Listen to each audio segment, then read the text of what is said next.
Right, hello everyone. I'm here with Oliver Tomajko. This interview is gonna be a little bit different from the other ones because, Oliver has like a thing for me. Not gonna go into details about it, but we call every now and then. So I'm. This is gonna be more like a friendly call that it's also gonna be recorded more than like an actual interview. But obviously, I'm gonna like ask you questions and stuff. So how it's going, man? Okay. It's going well. I'm enjoying my time in quarantine for the past 10 months. 10 months? Wow, Yes. man. I don't know, for a little bit of introduction, maybe you should say it yourself because you're like a very narcissistic person, but if you want me to say it, I can do that for you. You can say it since you said we're friends, so you probably know some stuff about me. I wouldn't really go that far. We're like, Okay. yeah, I guess we're friends. I guess. Aw. You're a former, it's not Yu-Gi-Oh! Or is it Yu-Gi-Oh? Yu-Gi-Oh! Yeah. World champion? Is that right? Yes. Yes, way back in the day. And also US national champion. And Wow. besides that, you have I don't know how many GP top 8s. I think 3. Not many. Yeah, some of them were you were team GP, so I'm not really sure we should count that. But Yeah. yeah, I wanted to ask about the Yu-Gi-Oh thing first. It's pretty interesting. Like when you say world champion, that's, I don't know how hard it is to be like a world champion in Yu-Gi-Oh, but no matter what discipline you talk about, usually becoming world champion is like pretty hard. So if you can talk about that, that would be great. Yep, of course. So, firstly, I need to just clarify. I'm Yu-Gi-Oh! World Champion for 13 and under, which is a lot less impressive than normal World Champion. However, I also got 3rd place at the normal World Championship. So, like, I kind of combine them to be like one regular World Championship win, which obviously it's not. But, I mean, regardless, I did play Yu-Gi-Oh! Way back. I started when I was, I think, like, competitively around 10-ish, but I had been, like, collecting cards, stuff like that, since I was 5. I got top 8 at a YCS when I was 11, which is kind of the equivalent of a GP, and I was the youngest person to get top 8 of a YCS. I think still I am. And so I made a lot of friends who were like 18, 19, 20 years old, and it just kind of gave me like a different perspective on life, because normally, I mean, people who are 11 are friends with 11-year-olds. So being friends with teenagers, it just kind of made me age a little bit quicker maybe. But I mean, to become a world champion, it's kind of hard, but also it's nothing like Magic, where in Magic you have to have sustained success throughout the year. In Yu-Gi-Oh! You need to get a good finish at the national championship, then you qualify for Worlds, and then World is like 4 or 5 rounds. That is true now, right? But like back in the day, like World Championship in Magic was also basically just one of the Pro Tours, right? So was it Yeah. maybe similar to that? Yeah, in terms of difficulty, I mean, you had to do well at one tournament, and then the World Championship itself, it's like a local tournament. I don't know, because it's not even like the players you're competing against are necessarily the best players. It's just the people who did the best at one tournament. I see. Okay. Yeah. Yeah, it's like a kind of like an invitational that you had to do well at one tournament to qualify for. How big is the competitive scene in Yu-Gi-Oh? Is it like comparable to Magic? Is it like maybe easier? Also, like if you can talk about the game itself, like I don't really know anything about it besides like the anime, so like I know a little bit of rules from that, but I don't really have any idea. So if you can talk about that a little bit. Sure. So I will say the competitive scene is honestly pretty big. The YCS tournaments frequently have like 1,500, 2,000 people. I don't know how much they have in like the past few years, but they were frequently bigger than a lot of the GPs, and especially compared to like the more recent GPs that had not even that many people. But Yu-Gi-Oh! As a game, it's hard to describe because old Yu-Gi-Oh! Is so much different than new Yu-Gi-Oh! Since unlike any other card game, Yu-Gi-Oh! Doesn't have any set rotations. So if a card gets printed, it's in the game until it gets banned or some other form of removed from the game. And so that makes it so anytime they print something new, if it has combos with anything in the past, you end up with like crazy decks. And are there like also not any formats like modern and stuff? One format. Wow. Every card is in it. I think they have other formats like you can play for fun, but nothing really competitive. Yeah, and because there's no rotation, they just power creep. So every set, the cards are just better than the previous cards. And so old Yu-Gi-Oh, it was like, honestly, it was a really, really good game. It was very strategic. There was a lot of like bluffing, and you have to make reads and pick up information that your opponent's giving. But Yu-Gi-Oh nowadays, and in the past like maybe like 7 years, it's just kind of like whoever has the better opening hands usually wins. But the competitive scene, it's kind of weird. The disparity of skill between the best Yu-Gi-Oh players and the worst Yu-Gi-Oh players, or even like the average Yu-Gi-Oh players, was really big. So like a lot of Yu-Gi-Oh players who were pretty good kind of dominated just because the amount of information in Yu-Gi-Oh was so small. There was like no articles, no like online list posting stuff really. So the best players kind of just stayed the best, and not like Magic where like the not as good players now have gotten so much better because of MTG Goldfish and all of the content that Magic has. Mm-hmm. So how did like the change to Magic happen? Like, I assume that, I don't know how old you were when that happened, but like, why did it happen? Maybe you like met some people who played Magic. Like, what happened there? Yeah, I had one friend who I would see at the store that I went to, and he played Magic. And he was kind of like the like end boss of the store. So he kind of helped me get into it. But honestly, the reason why I switched, I don't really know. It seemed interesting, and I started playing it, and I just kind of made the swap over. Okay. So I'm not really sure. Correct me if I'm wrong, but you were like kind of like the people who went to a bunch of SCGs and stuff. And then you became a national champion, which like obviously kind of put you on the map. And a couple of years after that, you became gold level pro. Is that right? Somewhat. I didn't really play SCGs in the past. Oh, really? I did the opposite, where I did Pro Tour stuff, and then I became an SCG player. I made it to the big leagues because of SCG at the end.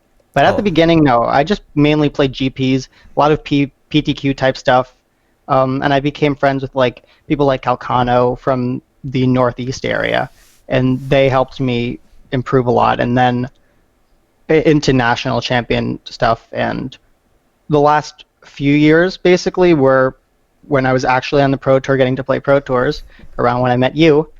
And then this last year was when I played SCGs because of the imploding Wizards competitive play You system. actually won the Invitational, right? Yeah, the player championship. Oh, yeah. Yeah. That's pretty good, I guess.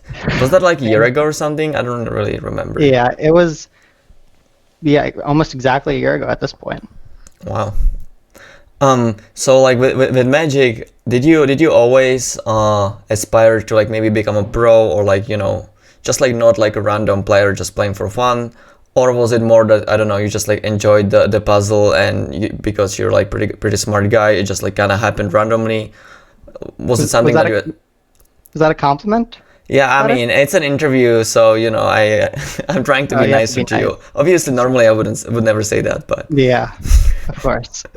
That definitely was part of my getting into Yu-Gi-Oh way back in the day, was that I just had a lot of like maybe creative energy in my head that I needed to focus somewhere, and so I started playing Yu-Gi-Oh to kind of have that like puzzle solving sort of nature. But as I got a lot better in Yu-Gi-Oh and kind of was like, oh, this kid's really good, stuff like that, a lot of that like it turned into way more competitive nature. So when I switched over to Magic, yeah, definitely my goals were to be the best, to win the world championship in Magic or become a Hall of Famer, anything like that. Mm-hmm. A lot of people make fun of you because of Oliver too. You're both Olivers. Did you ever like care about that kind of like rivalry or whatever? Because you're kind of both from like, at least from my perception, like the same group kind of. And you're a little bit younger than him, but also like kind of similar age group, and you have the similar name. So like a lot of people compared you. Maybe they call you like a Verse Oliver or whatever. Did you like ever care about that, or? A lot of my friends call me Dumb Oliver, which I mean, it's funny. I honestly don't care very much since we're friends, and it's just like it is a little unfortunate that somebody who had that much success, probably the young kid who had the most success, happens to be named Oliver and has a last name that starts with T, and it's not me. Like, that's kind of unlucky just for people knowing me. But I mean, look, we're friends. I love seeing Oliver do well, so I definitely am not jealous of him or have any sort of like ill will towards him. Rivalry? I feel like all the young kids have You like definitely, a knowing sort your of personality, rivalry. you definitely don't want to be the second Oliver, you know? No, of course I don't like being. I mean, but the thing is, he's Oliver too, so that makes me Okay, Oliver yeah, one. Yeah. I see. Uh, Speaking of the names, like one thing that I think is kind of interesting, your name is actually Czech. I'm from Czech Republic, and your name is Czech. Like Oliver is not necessarily like one of the most popular names here, but you know some people are named Oliver. It's not like weird if you're named Oliver, and your surname is definitely like Slovakian or Czech. Yep. Do you have like ancestors that are from this area, or? I honestly don't really know that much about my Czech heritage besides my last name. I know my dad's family had a lot of Italian descent, but I don't really know where the Czech last name started. Well, it doesn't Basically. necessarily have to be Czech. I think it can be like from any other like Slovakian, like Russian Yeah. or whatever. But I don't know. Yeah, I just thought I it was wish I knew interesting. more. I just thought it was interesting, so I wanted to ask about that. But you probably don't know much, so No, I'm a stupid American, as you would say. not gonna cut too deep into that. But how is it with you and Magic right now? You kind of told me that the year when you became Player of the Year at the SCG, you like took Magic pretty seriously and stuff. But that might not necessarily be the case right now. Like, are you playing at all recently?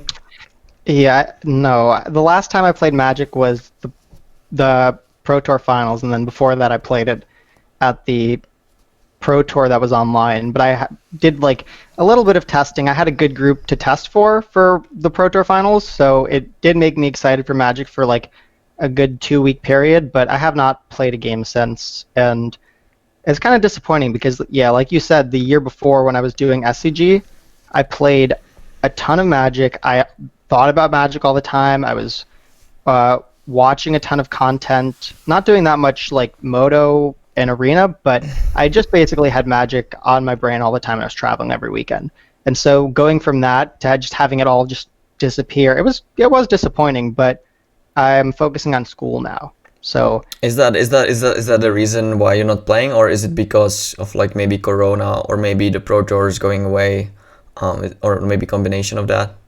yeah, a mix of all those things. I feel like if I didn't have school, I don't really know if I how much I like if I would be doing arena tournaments or stuff. And on the other hand, I don't know if there wasn't any corona if I would still be playing despite being in school. But yeah, I mean as it is, it's just like kind of forced my hand. Is the school like that time consuming that you wouldn't be able to like maybe do both? Obviously, if you like want to succeed on the highest level, it's like really hard, especially before the tournament, if you cannot play like 12 hours a day to 2 weeks before the tournament. So obviously it would maybe hurt your chances, but I don't know how much you're studying, so like, you know.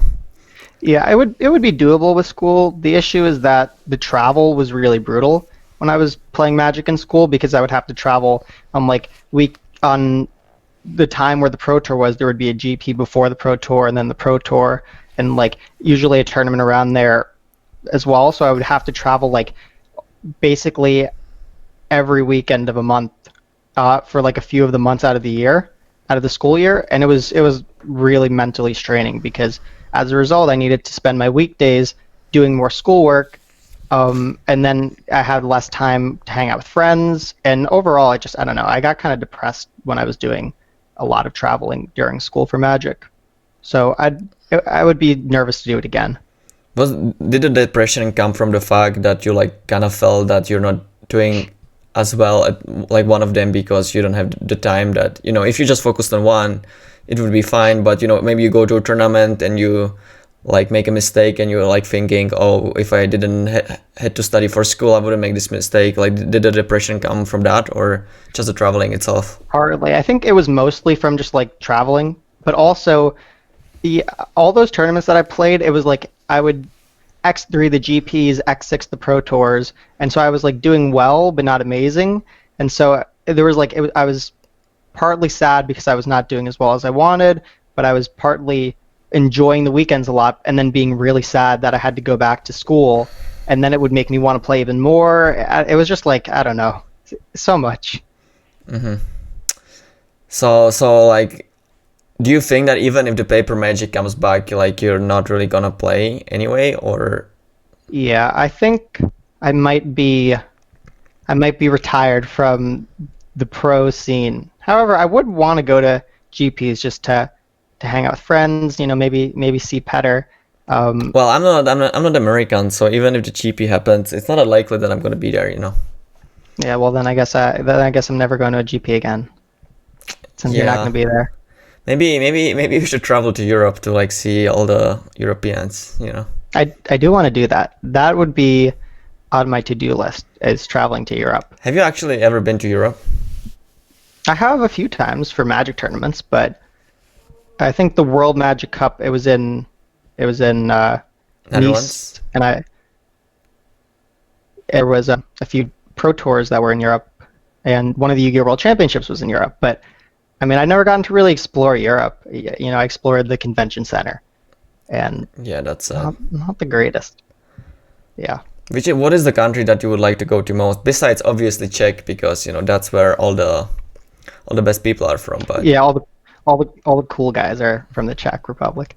I want to go to Hawaii again because I went there for a pro tour, and I did not leave the hotel room at all during the week, and I regret that. And I want to go to South Korea because it has a ton of innovation in fashion and skincare that I'm really I agree. interested I really want to go to South Korea as well. We should go together. Yeah, it like from what I've heard, it's like similar to Japan in some ways, but it's also very different, especially in the mentality thing. So I'm like really curious. I actually don't know that much about it, so. Yeah, neither do I. Yeah, maybe we should go, man. Yes, we can go on a little South Korea, little date vacation, right? I'm not gonna even reply to that. Okay. I think I asked everything I wanted to ask. If there is still something that you would like to say, of course you can. I mean, I don't know. It's hard to talk about Magic because I haven't played very much Magic recently. What we could talk about, when did we meet, Petr? I'm trying to remember. I mean, it's really hard in these days, you know, of Corona and stuff. Like I think for American to travel to Europe, it might be possible, but it's definitely not possible to travel to America from Europe. Yeah. Like your laws are super strict and stuff. When coronavirus is gone, I will visit you. I promise. Okay, I'm gonna be looking forward to it, but I might not even be in Czech by that point. Well, you'll be in Czech at some point. Wherever I am, you will find me, is what you're saying? Exactly. I'm like a heat-seeking missile, but only for Petr. All right, guys, if you like the video, please click on the like and subscribe button. Thanks, Oliver, for your time, and bye bye. Thank you, Bye.